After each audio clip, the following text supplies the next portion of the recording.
¿Qué tal? ¿Cómo le va? Tengan todos ustedes muy buenas noches. Bienvenidos a esta propuesta televisiva llamada Semanario TV, que llega a toda la Argentina a través de la señal de Canal C y también para la República de Uruguay, la República Hermana.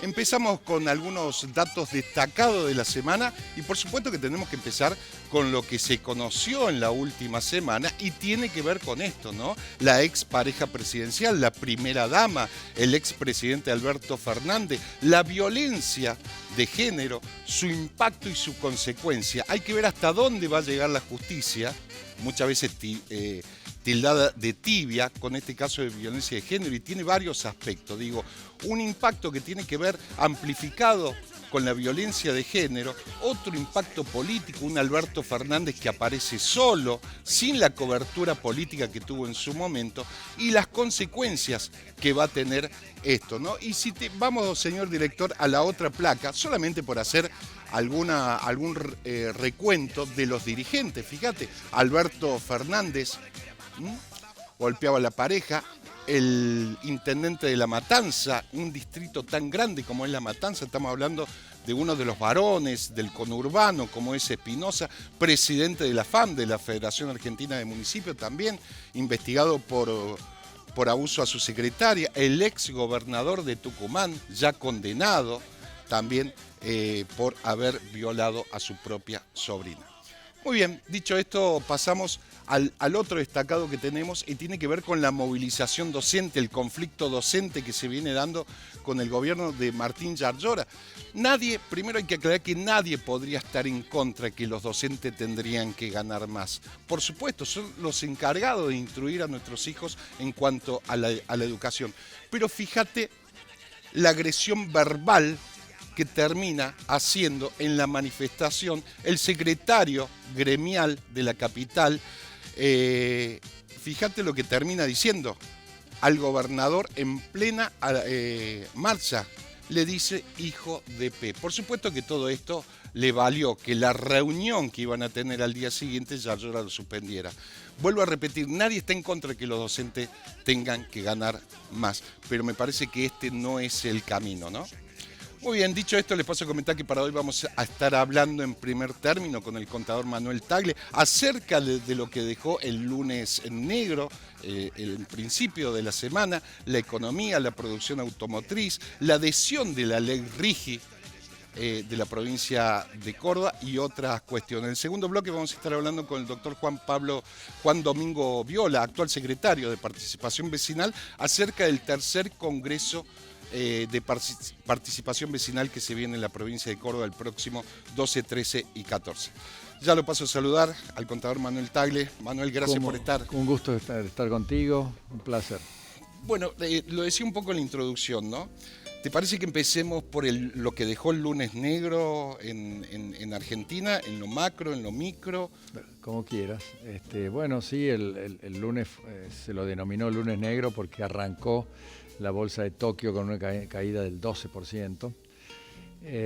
Y la verdad es que se temió que esto podía ser una crisis que perdurara un poco en el tiempo por algunas falencias quizás en algunas economías del mundo. Pero después la verdad que tuvimos suerte en general porque lo que parecía una hecatombe posible al final fue simplemente un ajuste en muchas de las acciones, de los bonos, pero no en los porcentajes que arrancó el caso de las bolsas de Japón. Y bueno, Japón tiene una economía muy estabilizada, muy sólida, y llamó mucho la atención que pasara esto, y se dejaron llevar por algunos indicadores de la economía norteamericana, que el desempleo había subido un poco. Estamos hablando del desempleo cerca del 5%. Del 5%. Eso, claro. Que para Estados Unidos es mucho, pero fue un ajuste también que se produjo porque después de de la pandemia. Es decir, durante la pandemia las economías del primer mundo y la nuestra también estuvieron relajadas en materia de emisión de moneda, de ciertos créditos para compensar la falta de actividad que había generado la pandemia. Y Estados Unidos emitió bastante dinero también, y eso empezó a repercutir en la inflación. La economía norteamericana llegó después de la pandemia a tener un índice del 8% de inflación anual, que para los Estados Unidos era una barbaridad. Es una barbaridad porque la economía norteamericana está basada en la estabilidad y en el crédito.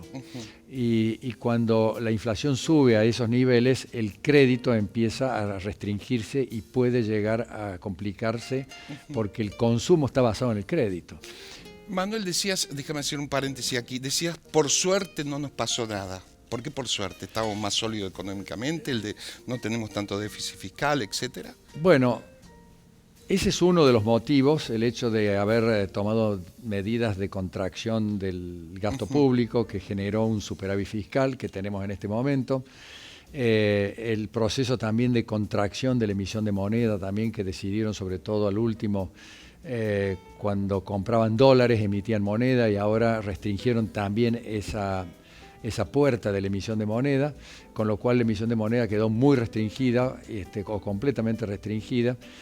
Pero también es cierto que Argentina, a raíz del cepo, que es un gran defecto en la economía y que hay que resolverlo y hay que liberalizarlo. Bueno, Milei dijo que a mediano plazo sería. Sí, lo antes posible, la verdad, porque siempre es un foco de generación de inestabilidad el cepo cambiario, porque se produce la brecha cambiaria, es decir, el dólar oficial está en casi 1.000 y el dólar libre está en 1.400 para 400, cerca de un 50% de para brecha. Redondear, y eso no es saludable.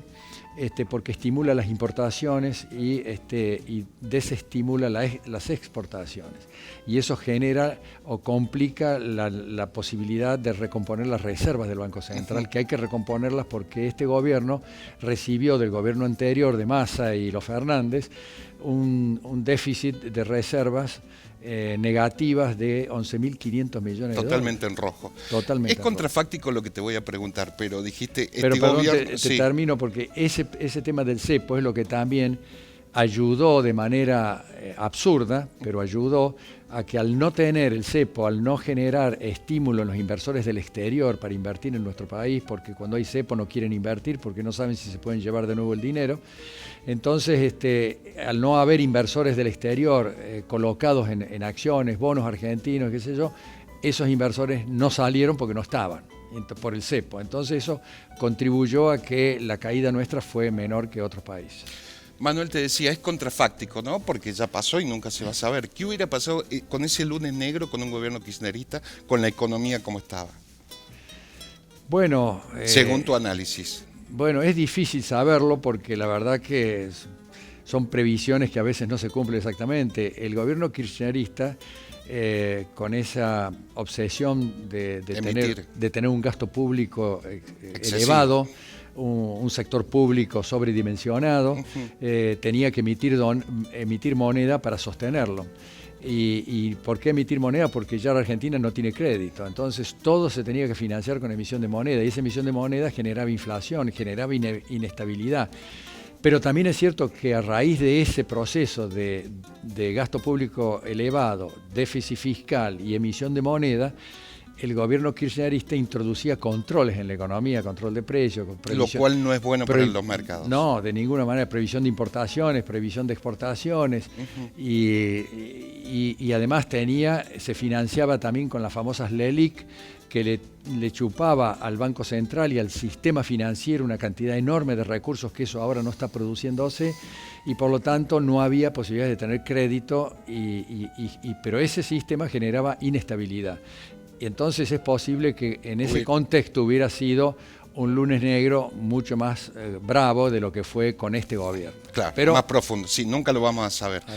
Hablaba un poco del RIGI a nivel nacional, que ya se votó, etcétera. Córdoba adhiere a esa ley RIGI, ¿no? Que entre otras cosas es estímulo para las grandes inversiones. ¿Cómo lo ves en la provincia de Córdoba? Bueno, es un paso positivo porque Argentina a veces tiene que compensar lo que no generó a través de la historia, que es confianza en los inversores, porque no cumplió con los compromisos, ha tenido una economía súper intervenida por el Estado, súper controlada con el kirchnerismo, y entonces, si bien ahora todo eso se ha revertido, falta el cepo cambiario, pero el resto se ha liberalizado, se ha desregulado. Sturzenegger está en un proceso de desregulación de la economía, que ya la gran mayoría se ha desregulado, y eso indudablemente que ayuda, pero antes, con la excesiva intervención del Estado, no había inversiones. No, y entonces inversiones importantes. Nadie quería invertir en la Argentina, salvo los argentinos y algunos casos especiales. Y creo que este RIGI tiene estímulos para hacer de punta de lanza, para que la economía argentina se empiece a introducir en el mundo con los grandes inversores. Porque el RIGI es, para los que no lo saben bien, es para inversiones mayores de 200 millones de dólares y hasta 900 millones de dólares. Y tiene exenciones fiscales e impositivas, y tiene una serie de beneficios que ayuda a que los inversores tengan algún estímulo. Pero no obstante eso... Y seguridad jurídica, entre otras cosas. Sí, y seguridad jurídica, porque se compromete a respetar esas inversiones y a devolverlas en caso de que haya que el inversor quiera salir del país.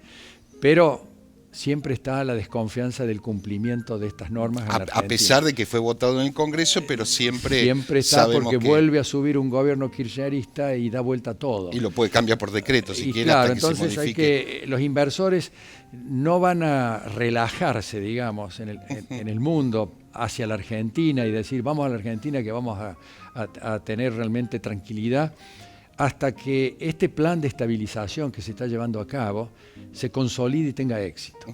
¿Está estabilizado pero no está consolidado todavía? Y falta consolidarlo porque, bueno, estamos... 8 meses. El índice de la Ciudad de Buenos Aires subió un poquito del 4,6 que fue el mes anterior al 5,1 ahora. La inflación núcleo. Claro, porque, bueno, ha habido algunos ajustes en las tarifas, algunas cosas que influyeron. Pero faltan muchos ajustes todavía que hacer y eso va a repercutir un poco en la inflación, pero la verdad que el plan ha sido muy exitoso porque logró reducir una inflación que estaba al borde de la hiperinflación en diciembre del 2023, cuando asumió este gobierno, la ha logrado morigerar a índices del 4 y pico, 5%. Lo cual genera confianza y da señales. Confianza, pero todavía para el ¿no? mercado mundial eso no es confianza, y menos confianza es mientras esté siempre al acecho el kirchnerismo, el populismo, digamos. Y eso se va a producir si a este gobierno le va mal o tiene algún tropiezo. Pero como las ideas son las correctas, el rumbo es el correcto, debería tener éxito. Si tiene éxito y se consolida la estabilidad monetaria y pasamos a ser un país estabilizado, bueno, el populismo se desintegra. ¿Te parece que el gran examen que va a tener Milei va a ser el 2025 en las elecciones intermedias en función de esa inversión y de la confianza? Es muy importante que Milei logre tener un buen caudal de votos para tener más apoyo en el Congreso, sin duda, para poder hacer algunas otras correcciones que le ha costado, por ejemplo, la ley de bases, el DNU ese que sacó al principio, que fue... Más músculo político, ¿no? Para llevar adelante lo que... Sí, él es especial, tiene sus actitudes que a veces a uno le parece que pueden ser contraproducentes, pero también es cierto que para hacer la transformación que necesita la Argentina hace falta un presidente con temperamento, con firmeza, con convicciones y con claridad conceptual. Bueno, hasta ahora las encuestas, la imagen... Y Milei tiene esos ingredientes, a pesar que los tiene de alguna forma muy particular, sí, pero los tiene y es lo que está ayudando a que este proceso se esté sosteniendo y esté funcionando dentro de todo.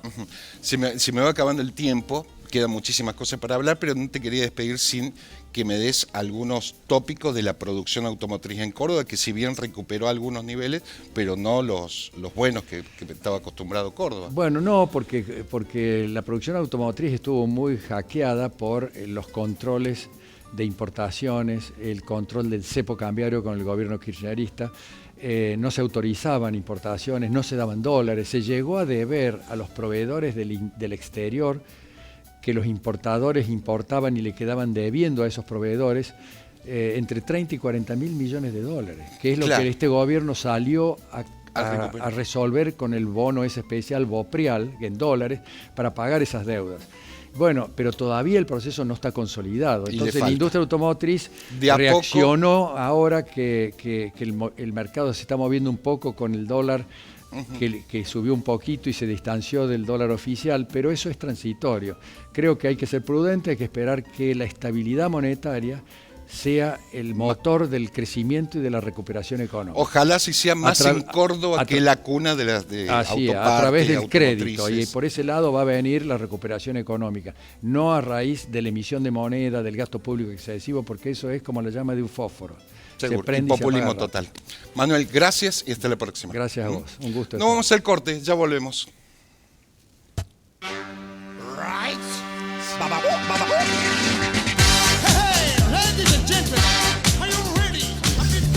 ¿Querés beneficios y canjear tus puntos por increíbles premios? Asociate sin cargo a Club Personal.